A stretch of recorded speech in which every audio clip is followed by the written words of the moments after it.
الله الرحمن الرحيم الحمد لله رب العالمين وأفضل الصلاة وأتم التسليم على سيدنا مولانا وحبيبنا وشفيعنا محمد. This is lesson 7 of our series entitled Ghazali in Love. What does it mean to be in alignment with the divine order? That is the question we examine in this lesson. Thus far, we have explored the following themes: the equations of the soul, formative and generative relationships, the pillars of the spiritual path, the maxim of reality, and the existential impact of tasawwurat upon our individual and collective human experience.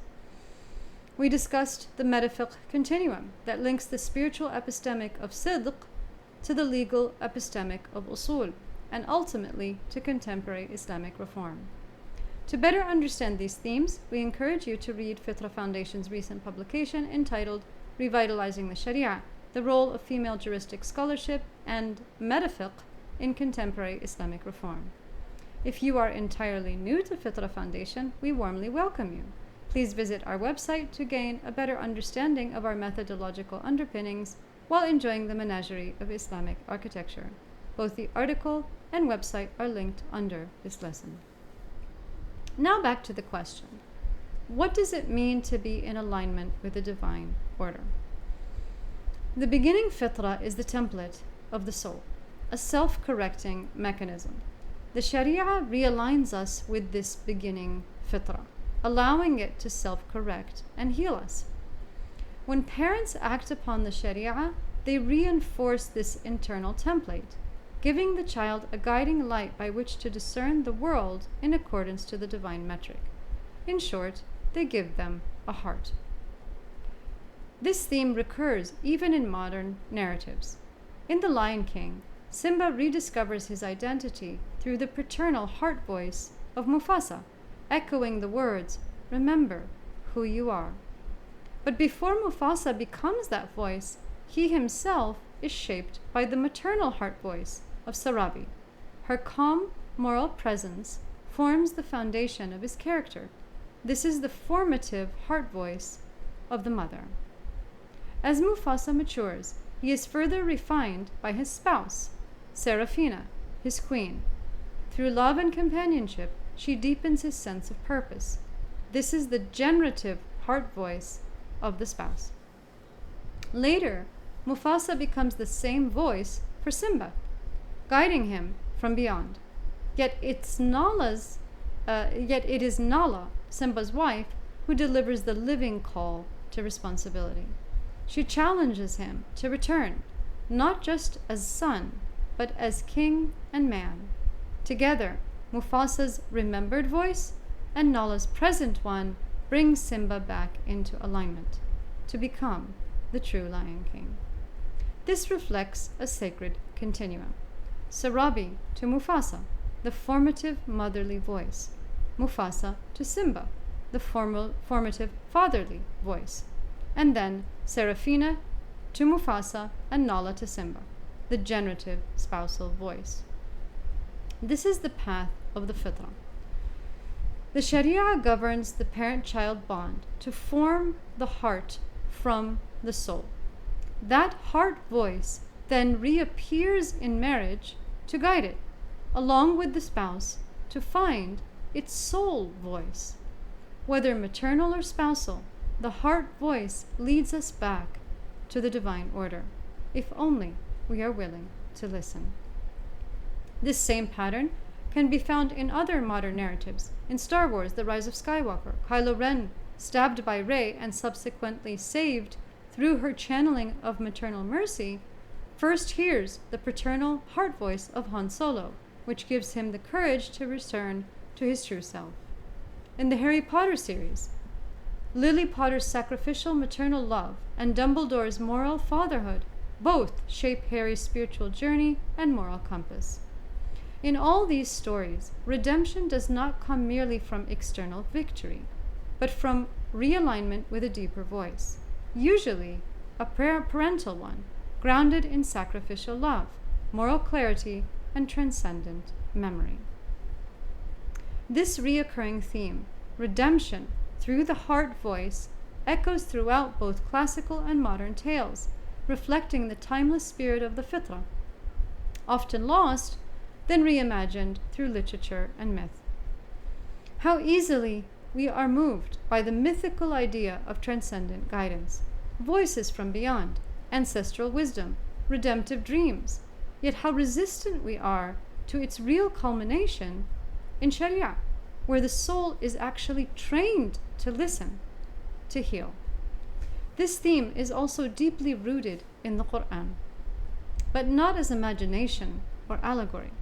In the Quran, this theme emerges as haqq, reality, lived and enacted. The path to rediscovery is not through heroic legend, but through sincere submission. The journey back to the self is not just emotional, it is legal, spiritual, ethical, and concrete. Fantasy narratives often dramatize the rediscovery of identity through a remembered voice, a parent, a guide, or a moment of mercy. These voices awaken what was buried and restore the hero's path. The terrain is often surreal, ancestral plains, dreamscapes, or parallel universes. Time folds, and the heart is stirred, but the transformation, while beautiful, often ends at emotional catharsis or symbolic victory. By contrast, in the Quran, the rediscovery of the self through the parental heart voice is not metaphor, it is lived covenant. In Sūrat Yusuf, it is the father's unwavering grief, sabrun jameel, and prayerful memory that preserve the son's fitrah in the face of treachery. In the narrative of Ibrahim and Ismail, it is obedience, not just love, that opens the path to divine mercy. In every story, the heart voice leads to action, to a realigning of the soul through divine law. The Sharia is not a nostalgic echo. It is the mechanism of realignment. It gives form to mercy. It transmits the divine order not as feeling, but as duty, a divine trust. And when that duty is fulfilled with sincerity, it restores what was lost, not as fantasy, but as fa'al, real, moral transformation. In short, while fantasy stirs the heart through narrative, the Sharia heals the heart through submission. It mothers the soul back to health, not by enchantment, but by law, governed by mercy. This is not fiction. It is the real work of becoming whole again. When life experiences weaken or even mute the parental heart voice, adults can still reawaken the primordial path to healing through their intentional practice of the Sharia. It is this practice that attracts the divine presence, the gaze of godly mercy that shines directly into the heart, realigning it to its soul origin, even when its earthly roots are marred by trauma. This is how the Sharia heals. In short, when we align with divine law, we anchor ourselves in the heart as a means of realigning the soul with its beginning fitrah. This is the divine feminine. The Sharia mothers our souls back to health. This reflection on the Lion King and others like it will be part of a new series soon to be launched by Fitrah Foundation. Signs in the story, a journey through the hidden spiritual meanings embedded in the tales we thought we already knew, because the best imagination is that which teaches what is true. The end fitrah, however, is more than the soul's beginning design. It is the template of the divine order itself, a cosmic correcting force. It is when heart and soul are in full alignment with the divine, both inwardly and outwardly, culminating in the sir, the conjunction of the divine, universal, and legislative will in real time. This is the union of the divine feminine and the divine masculine. Mercy and authority, receptivity and command, perfected in the Muhammadan reality. Sallallahu alayhi wa ala alihi wa sallam. The Quran describes this divine order as sunnatullahi fil khalq, the unchanging reality of creation as governed by divine principles. This order manifests as an inescapable cosmic law, especially evident when human treachery and betrayal attempt to subvert it. As the Quran states, استكبارا في الأرض ومكر السيء ولا يحيق المكر السيء إلا بأهله فهل ينظرون إلا سنة الأولين فلن تجد لسنة الله تبديلا وَلَن تَجِدَ لِسُنَّةِ اللَّهِ تَحْوِيلًا. They act with arrogance in the land and evil plotting. But evil plotting does not encompass except its ilk. So do they await other than the end of prior peoples? You will never find in the way of God any change, and you will never find in the way of God any alteration. Sūrat Fatir.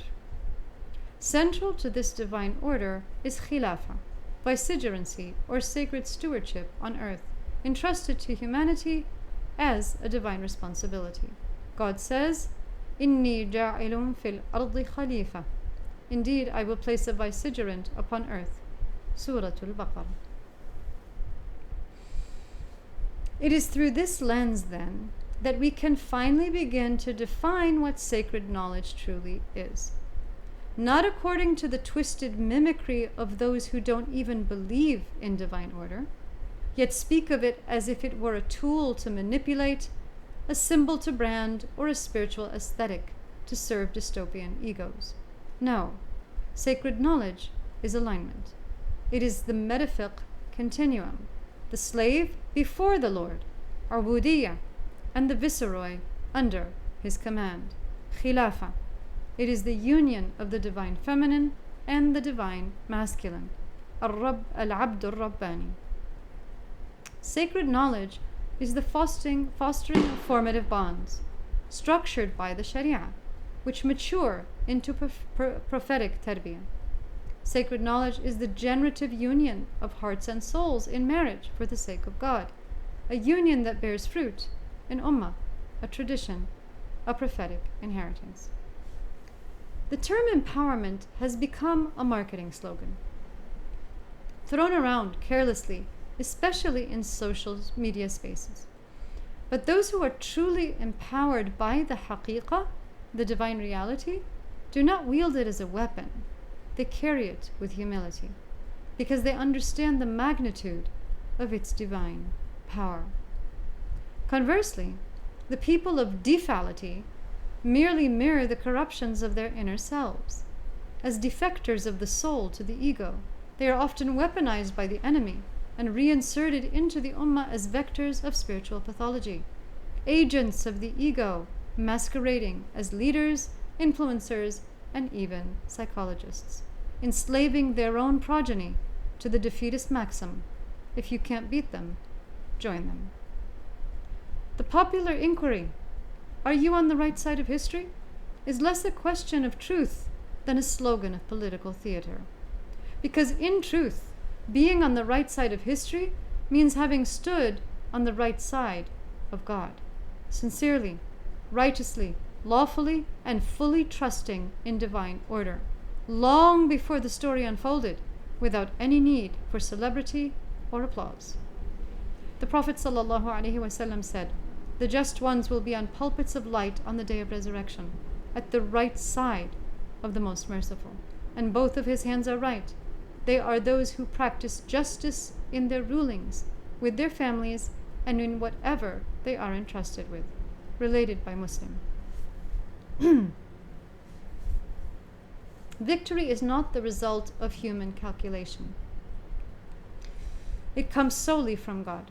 So I invite you, particularly Western Muslims, to take a look at your present leaders who promised you power and influence through a platform that can now do nothing more but scream of defeat day after day.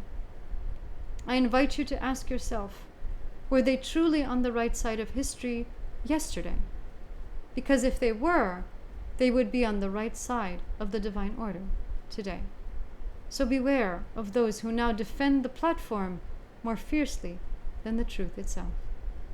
يا أيها الذين آمنوا عليكم أنفسكم لا يضركم من ضل إذا اهتديتم إلى الله مرجعكم جميعا فينبئكم بما كنتم تعملون. O you who believe, your responsibility is to yourselves first, is upon yourselves first. He who goes astray cannot harm you if you are rightly guided. To God is your return altogether, and He will inform you about what you used to do. Sūrat al-Mā'idah. Spiritual intelligence enables us to see layered realities. This is the purpose of sacred knowledge, to develop al-lub, the penetrating intellect that Imam al-Ghazali identified as the reviving force of the Ummah. Metafiqh is a spiritual technology. Think of magnetic resonance imaging. It takes cross-sectional images of the body, layer by layer, to build a complete three-dimensional view. Similarly, metafiqh layers knowledge in epistemic circles to form a multi-dimensional understanding of reality. In teaching mode, metafiqh is three-dimensional sacred knowledge. In application mode, by incorporating its eschatological model of time, it becomes four-dimensional sacred knowledge. Metafiqh is always on the right side of history, not because it waits to see what happens, but because it aligns with divine law and divine order ahead of time. So let's do a metafiqh scan, a real-time spiritual diagnosis of the story of a conflict that became a curriculum. For decades, the Muslim community has proudly chanted, "Youth are the future," a delusional slogan when stripped of its religious foundation. A child's future is shaped by their present, by the presence of their parents. Challenging authority presupposes that authority already exists, for without it, the child has no sense of self to begin with. Divine authority is embodied in the Sharia. If the Sharia holds no place in the child's life, then the divine order finds no receptacle. So when a child does challenge their parents on occasion to preserve their sense of self based on their tasawwur of truth, this yields two possible scenarios. If the child's tasawwur is correct, the parent must absolutely not respond with ego, anger, or force, because doing so would be a direct violation of the child's fitrah, which is not only a sin, it is an existential breach. In other words, it is a violation of the divine order. Now that may seem like strong language, but it is not an exaggeration. It is the complete four-dimensional truth, and through metafiqh we will explain precisely why. As for those who are not convinced, they have only to look outside their virtual window to see its genocidal fallout for themselves. Now, if the child's tasawwur is wrong, as the example with my son, the parent must still not respond with anger, reprimand, or force, because the incorrect tasawwur can only be for one of two reasons. The first is that the child's rational capacity was forming, and so they were just beginning to reason things out. In the Sharia, this is called the age of discernment, Sinnut Tamyiz, and it occurs around 7 years of age. However, for gifted children, it can occur as soon as 5 years old, and for some even younger. And this is why screens at a young age are devastating to the child's fitrah, because they provide input to the child's brain before their rational capacity is developed enough to interrogate the information. Thus, they absorb it indiscriminately, and it becomes incorporated into their reality, consciously or subconsciously. And this is why the age of AI poses a serious spiritual risk to humanity, because it infiltrates unsuspecting minds, either of young children with underdeveloped rational capacities or adults that never really developed it properly in the first place. Now, if we can understand the devastating consequences of this on the individual, we may begin to fathom the existential crisis it poses when compounded over generations, affecting the core of the human experience. Now back to the parenting scenario. If the child's tasawwur is wrong, what should the parent do? We already said they must absolutely not respond negatively, as they will shatter the child's sense of self. But they can't affirm the wrong either. So very simply, the parent must teach the child the correct tasawwur with love, patience, and care. And this is exactly why I homeschooled my children, because I knew that it is my responsibility as a parent to impart all of this to them. Likewise, as scholars, it is our responsibility to impart all of this to you, so that you can parent yourselves, so that you can parent your children and yourselves. This is the inspiration behind the Parenting Ourselves series, soon to launch at Fitra Foundation. A unique tasawwuf course, teaching us how to align to the divine law and the divine order, so that through the rectification of ourselves and our families, we may truly be on the right side of history. In the 1950s, Robert Habig Hurst coined the term teachable moment. He defined it as the right time for an individual to learn a particular concept or skill, when they are ready developmentally, emotionally, or cognitively. I want you to imagine what might have happened if I had visibly lost my temper with my son, if I had yelled at him and forced him to submit, when he challenged me in defense of what, in his eyes, were the very ethics I had taught him. Now that alone would have been damaging enough, but I want us to reflect on something even more grave. Let's scan deeper. What if all that hurtful parental behavior became, in his mind, associated with following the Sunnah? What if it created a contradictory link between Fitra and Sharia, between his natural sense of justice and the religion he was being taught to uphold? Can we even begin to imagine how destructive that would be? Not only would it fracture the formative bond between parent and child, it would also severely distort the child's tasawwur, his very conception of the religion itself. Now are we beginning to grasp just how formatively destructive it is to plant an association in the heart of a child, youth, or even adult between anger, aggression, or injustice on the one hand and religion on the other. This is no small matter, because the two hands of God are right hands. Kilta yadayhi yaminun, one manifesting the divine law, the other divine order. And neither contradicts the other. To misinterpret either through harshness or moral dissonance is not just a parental failure, it risks distorting the fitrah itself, an existential breach. Yet this phenomenon is so prevalent that we at Fitra Foundation have coined a term for it. It is called reality reversal, انعكاس الحقائق, and it is the Dajjalic fetus.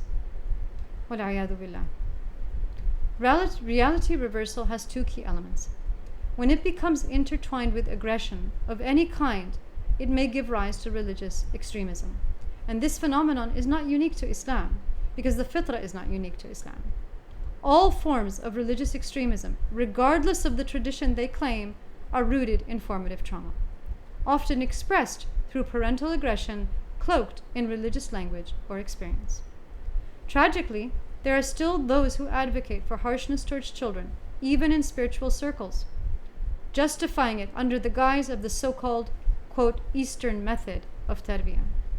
So let it be known, harshness, aggression, anger, and injustice are unequivocally wrong when directed at an adult. But when they are inflicted upon a child, they constitute nothing less than an existential breach, because they yield reality reversal, a distortion of the child's perception of truth, trust, authority, and ultimately God Himself. The second element of reality reversal is ignorance, whether through lack of teaching or through incorrect teaching. This opens the child to ideological infiltration.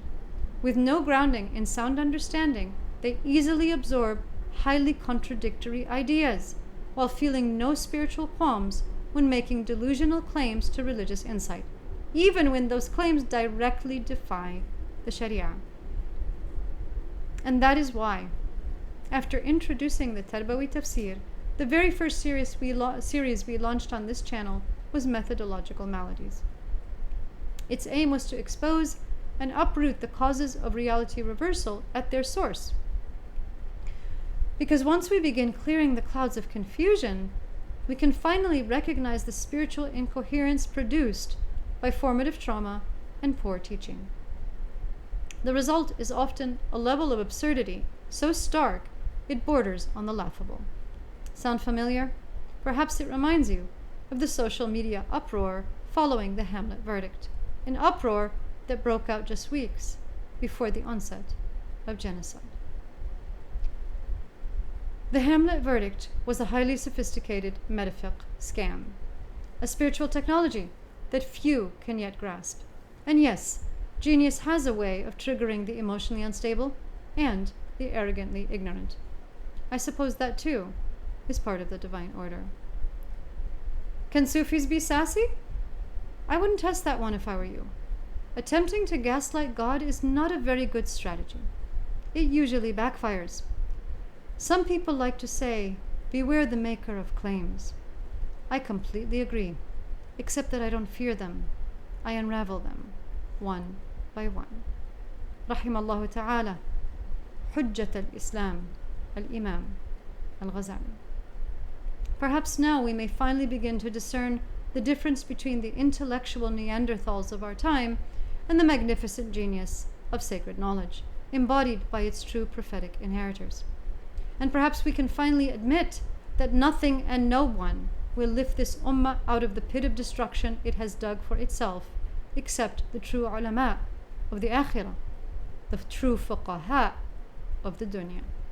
Ya ayyuha alladhina amanu, alaykum anfusakum, la yadurrukum man dhalla idha ihtadaytum, ila Allahi marji'ukum jami'a, fayunabbi'ukum bima kuntum ta'malun. This is the Tarbawi Tafsir. It is critical that the next generation of fuqaha, both male and female, be trained through metafiqh. Religion cannot be taught or applied in a vacuum. It is transmitted through human relationships, both formative and generative. If we fail to demand an integrated standard that combines sacred knowledge with spiritual refinement, we are not merely neglecting best practice, we are defying the divine order. On social media, there is a well-known meme. How it started, how it's going. I've told you how it started. Now let me tell you how it went. By the grace of God, I raised my children with heart. I upheld the divine trust in my dealings with them and with my family. It was not easy, but Rasulullah ﷺ was my guide. And so the metafiqh continuum took its natural course. Years later, God granted me something extraordinary in my bond with my son. In the technical language of tasawwuf, it is known as kashf, the soul voice. I had grown beyond merely reading his heart. I could read his soul. One day I entered his room and gently described a burden he was silently carrying. The look on his face was pure astonishment. He stared at me and asked, "Mama, how do you know that?"